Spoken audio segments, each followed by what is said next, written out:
दर्द दिल के वास्ते पैदा किया इंसान को, दर्द दिल के वास्ते पैदा किया इंसान को, वरना तात के लिए कुछ कम न थे करोबियाँ। अस्सलाम वालेकुम नाज़रीन, माजिद अली हैदरी आपकी खिदमत में हाजिर है। इस वक्त मौजूद हूँ लाहौर के इलाके ताजपुरा सकीम की हदूद में। एक मेरे साथ खूबसूरत नौजवान मुतलका खातून मौजूद हैं। इनकी ज़िंदगी की दुख भरी दास्तान इन्हीं की ज़बानी जानते हैं।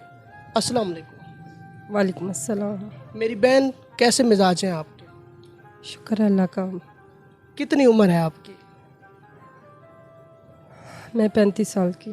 35 साल की। बच्चे कितने हैं? मेरे 3 बच्चे हैं। 3 बच्चे हैं। कितनी उम्र है?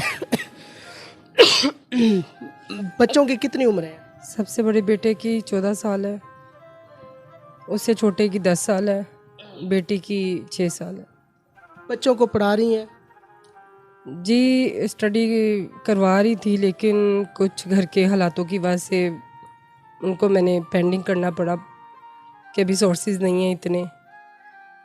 जितना भी हो सकता है वो घर में ही इस्तेमाल हो जाता है, लेकिन इतने नई सोर्सेज हैं कि मैं बच्चों को पढ़ा सकूँ आगे। जितनी कि अच्छा, तलाक की वजह क्या बनी और तलाक आपको कब हुई? कबल 2 साल पहले मेरे हस्बैंड ने मुझे ये कह के कि मेरे पास तुम्हारे लिए कोई गुंजाइश नहीं है, मैंने दूसरी शादी करनी है। तो कितना अरसा आपकी शादी चली? तकरीबन 14.5 साल तक। 14 साल तक। तो शोहर आपके क्या काम करते थे? वो इतना ख़ास कोई काम नहीं करते थे। अगर उनको काम आ गया डिस्टेम्पर का तो वो करने चले गए हैं, वरना वो कहते थे मेरे से काम नहीं होता। यरकान के मरीज़ थे तो वो कहते थे मेरे से काम नहीं होता, मेरी हड्डियां दर्द करती हैं। इसकी वजह से मैं अपने माँ बाप से घर के खर्चे के पैसे ले आती होती थी, वो दे जाया करते थे मुझे। जैसे उनकी डेथ हुई है तो इसने बाद में 2 माह बाद इसने मुझे बोल दिया कि मेरे पास गुंजाइश नहीं है तुम्हारे लिए।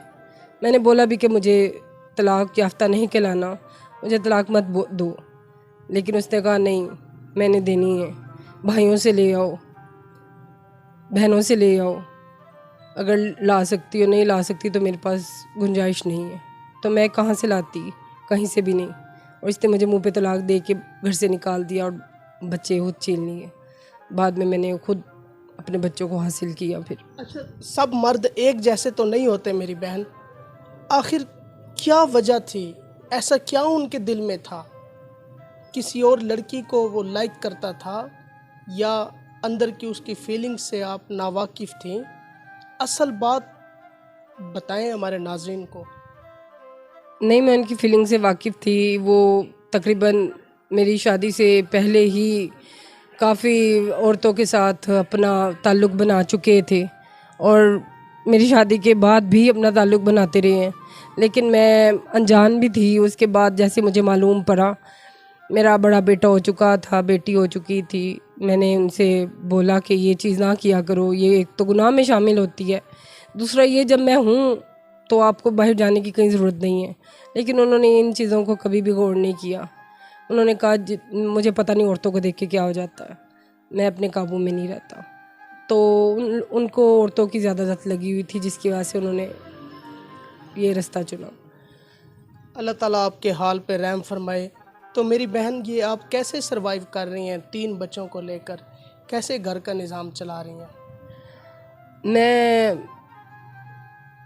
ये शादी हालों में काम करती हूँ,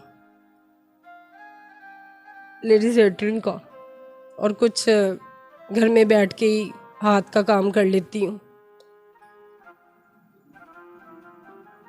हाथ का काम क्या मसलन? जूतियों के नीचे वाले हिस्सों को वो वेलवेट लगानी होती है, वो लगा लेती हूँ, कैंची चला लेती हूँ, कटिंग करने वाला काम कर लेती हूँ। जिस घर में मौजूद हैं, ये रेंट का घर है या अपना घर? रेंट का घर है, रेंट का घर है, मेरा अपना खुद का घर कोई नहीं है। कितना रेंट पे कर रही हैं? इसका मैं 12,000 अदा कर रही हूँ। तो इनकम कितनी बन जाती है?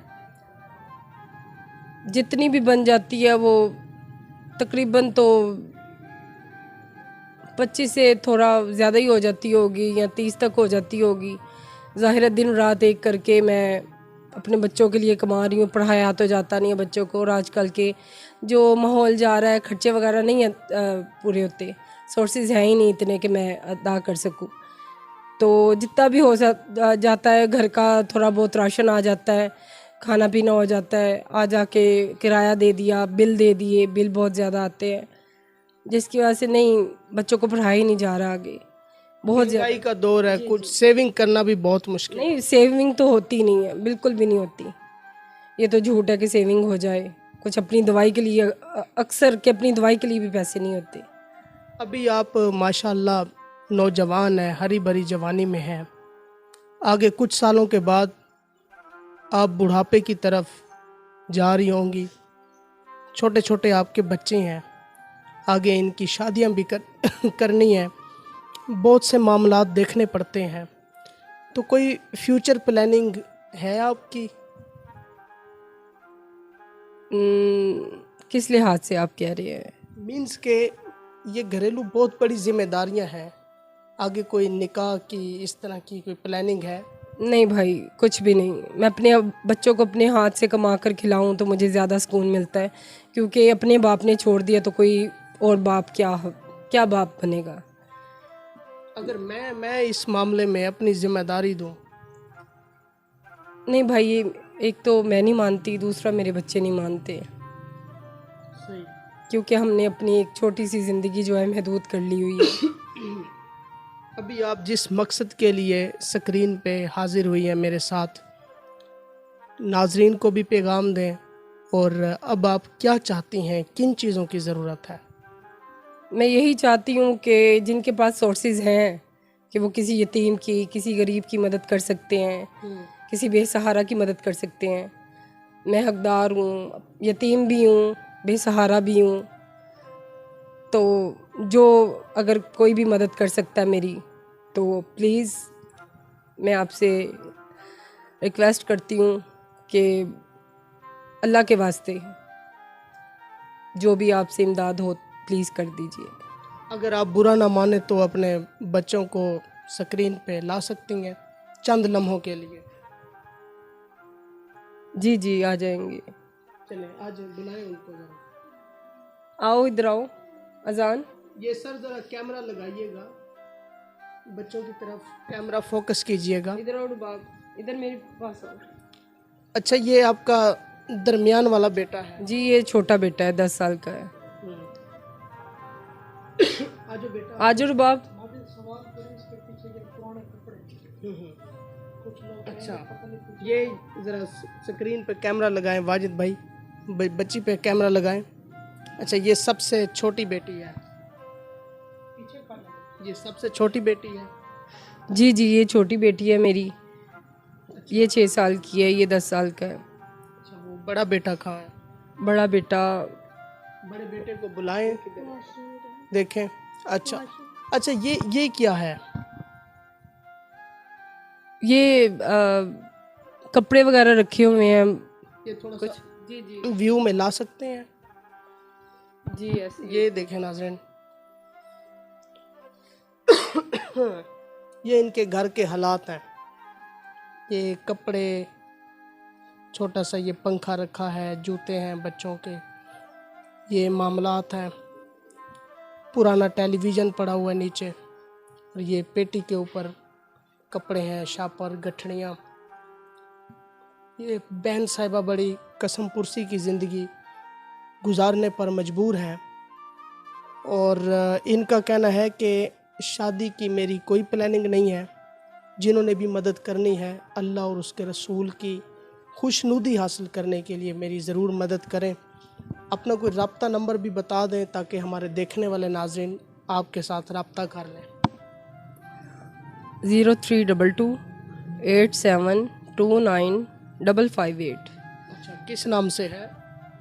सादिया। आपके नाम से? जी जी, मुकम्मल नेम बताएं। सादिया सलीम। सादिया सलीम। तो वो भाई को बुला लें, छोटे को। अरमान, आजो बेटा। आजो आजो बेटा, एक लम्हे के लिए आजो बस। क्योंकि नाज़रीन, जब पैगंबराना पेशा हमने अख्तियार कर ही लिया है, तो ये हक सच आपको दिखाना ही मकसद है, ताकि कहीं इबलीस आपके ज़हन में इस तरह के वसवसे ना पैदा करे कि क्या पता ये फेक होंगी, क्या पता ये पैसा इकट्ठे करने के चक्करों में होंगी। तो ये आप इनकी पूरी फैमिली को देख सकते हैं। ये इनका सबसे बड़ा बेटा ये इनका सबसे बड़ा बेटा है। तो बच्चों से भी दो बातें कर लेते हैं। अस्सलाम वालेकुम। वालेकुम अस्सलाम। बेटा क्या नाम है आपका? अरमान हुसैन। अरमान हुसैन। पढ़ रहे हैं आप? हाँ जी 8 में। अच्छा, कितनी फीस है आपकी? 2000। 2000। तो पापा के बारे में क्या कहना चाहेंगे? बस जैसे उन्होंने हमें छोड़ा वैसे हमने भी उनको छोड़ दिया। चलें जी, अल्लाह ताला इस फैमिली के हाल पे रहम फरमाए। अस्सलाम वालेकुम। वालेकुम सलाम। बेटा क्या नाम है आपका? अजान हुसैन। अजान, आप पढ़ते हो? जी। कौन सी क्लास में? 5। पापा की याद आती है? थोड़ी बहुत आ जाती है। कैसे उन्होंने छोड़ा वैसे हैं, हम भी उनको भूल गए हैं। खर्चा हम मांगते हैं तो वो एक फ़ोन कर देते हैं या अल्लाह ताला देते मदद नहीं। फरमाए। अल्लाह ताला मदद फरमाए। ये नाज़रीन इनकी छोटी सी मासूम कली है। ये मेरी प्यारी बेटी। अस्सलाम वालेकुम। वालेकुम। बेटी क्या नाम है आपका? रुबा फातिमा। रुबाब फातिमा। बेटी पापा की याद आती है? थोड़ी बहुत। थोड़ी बहुत आती है। चलें, अब आपने परेशान नहीं होना, अल्लाह ताला खैर फरमाए। जी नाज़रीन, फ़िलहाल मुझे इजाज़त दें। इस गरीब मुस्तहिक फैमिली के साथ नंबर स्क्रीन पर शो हो रहा है, आप लोग डायरेक्ट रब्ता कर सकते हैं। फ़िलहाल मुझे दुआओं में याद रखें। इंशाअल्लाह ताला नेक्स्ट वीडियो में फिर मुलाकात करेंगे। अपना ख्याल रखें। फ़ी अमानिल्लाह।